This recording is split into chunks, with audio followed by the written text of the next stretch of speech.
सेठ लगनदास जी के जीवन की बगिया फलहीन थी। कोई ऐसा मानवीय, आध्यात्मिक या चिकित्सात्मक प्रयत्न न था जो उन्होंने न किया हो। यूं शादी में एक पत्नीव्रत के कायल थे, मगर जरूरत और आग्रह से विवश होकर 1-2 नहीं 5 शादियां की। यहाँ तक कि उम्र के 40 साल गुजर गए और अंधेरे घर में उजाला न हुआ। बेचारे बहुत रंजीदा रहते। ये धन संपत्ति, ये ठाट बाट, ये वैभव और ये ऐश्वर्य क्या होंगे? मेरे बाद इनका क्या होगा? कौन इनको भोगेगा? ये ख्याल बहुत अफसोसनाक था। आखिर ये सलाह हुई कि किसी लड़के को गोद लेना चाहिए, मगर यह मसला पारिवारिक झगड़ों के कारण सालों तक स्थगित रहा। जब सेठ जी ने देखा कि बीवियों में अब तक बदस्तूर कशमकश हो रही है, तो उन्होंने नैतिक साहस से काम लिया और एक होनहार अनाथ लड़के को गोद ले लिया। उसका नाम रखा गया मगनदास। उसकी उम्र 5-6 साल से ज्यादा न थी। बला का जहीन और तमीजदार। मगर औरतें सब कुछ कर सकती हैं, दूसरे के बच्चे को अपना नहीं समझ सकती। यहाँ तो 5 औरतों का साझा था। अगर एक उसे प्यार करती तो बाकी 4 औरतों का फर्ज था कि उससे नफरत करें। हाँ, सेठ जी उसके साथ बिल्कुल अपने लड़के की सी मोहब्बत करते थे। पढ़ाने को मास्टर रखे, सवारी के लिए घोड़े। रईसी ख्याल के आदमी थे। राग रंग का सामान भी मुहैया था। गाना सीखने का लड़के ने शौक किया तो उसका भी इंतजाम हो गया। गरज जब मगनदास जवानी पर पहुंचा तो रईसाना दिलचस्पियों में उसे कमाल हासिल था। उसका गाना सुनकर उस्ताद लोग कानों पर हाथ रखते।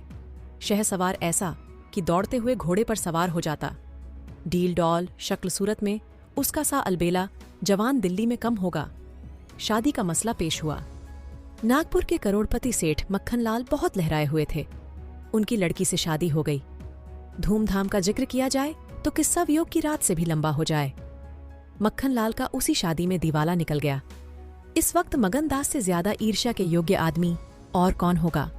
उसकी जिंदगी की बहार उमंगों पर भी और मुरादों के फूल अपनी शबनमी ताजगी में खिलखिल कर हुस्न और ताजगी का सामान दिखा रहे थे। मगर तकदीर की देवी कुछ और ही सामान कर रही थी। वह सैर सपाटे के इरादे से जापान गया हुआ था कि दिल्ली से खबर आई कि ईश्वर ने तुम्हें एक भाई दिया है। मुझे इतनी खुशी है कि ज्यादा अरसे तक जिंदा न रह सकूं। तुम बहुत जल्द लौट आओ। मगनदास के हाथ से तार का कागज छूट गया और सर में ऐसा चक्कर आया कि जैसे किसी ऊंचाई से गिर पड़ा है। तो मगनदास का किताबी ज्ञान बहुत कम था, मगर स्वभाव की सज्जनता से वह खाली हाथ न था। हाथों की उदारता ने, जो समृद्धि का वरदान है, हृदय को भी उदार बना दिया था। उसे घटनाओं की इस काया पलट से दुख तो जरूर हुआ, आखिर इंसान ही था। मगर उसने धीरज से काम लिया और एक आशा और भय की मिलीजुली हालत में देश को रवाना हुआ। रात का वक्त था। जब अपने दरवाजे पर पहुंचा तो नाच गाने की महफिल सजी देखी। उसके कदम आगे न बढ़े। वह लौट पड़ा और एक दुकान के चबूतरे पर बैठकर सोचने लगा कि अब क्या करना चाहिए। इतना तो उसे यकीन था कि सेठ जी उसके साथ भी भलमनसी और मोहब्बत से पेश आएंगे, बल्कि शायद अब और भी कृपा करने लगें। सेठानियों भी अब उसके साथ गैरों का सा बर्ताव न करेंगी। मुमकिन है मझली बहू, जो इस बच्चे की खुशनसीब माँ थीं, उससे दूर दूर रहें, मगर बाकी चारों सेठानियों की तरफ से सेवा सत्कार में कोई शक नहीं था।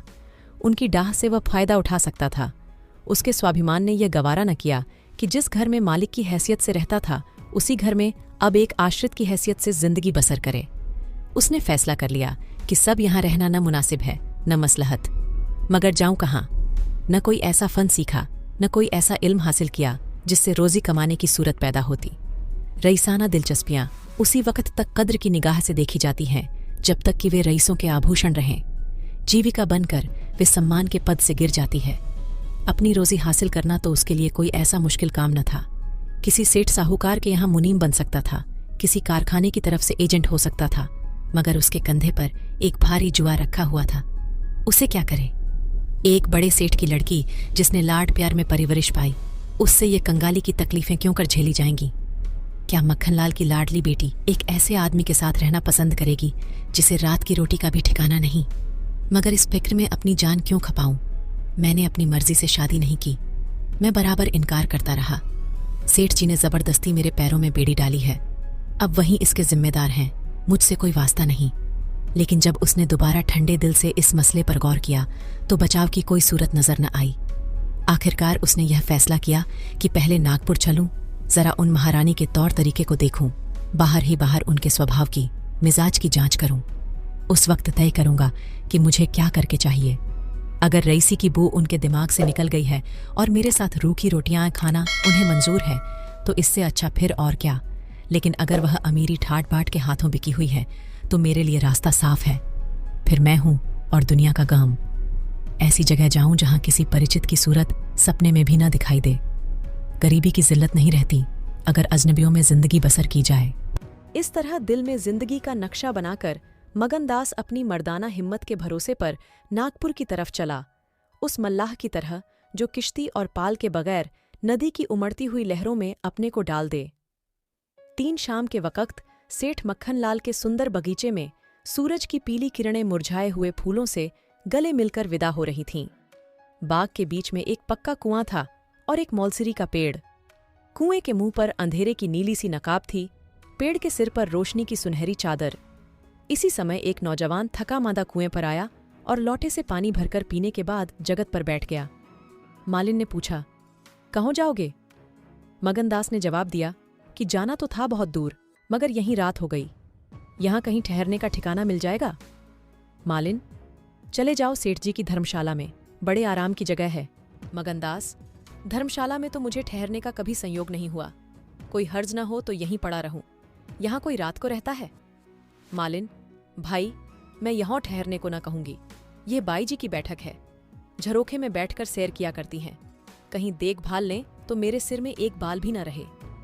मगनदास, बाई जी कौन? मालिक, यही सेठ जी की बेटी इंदिरा बाई। मगनदास, ये गजरे उन्हीं के लिए बना रही हो क्या? मालिन, हाँ, और सेठ जी के यहाँ है ही कौन? फूलों के गहने बहुत पसंद करती हैं। मगनदास, शौकीन औरत मालूम होती है।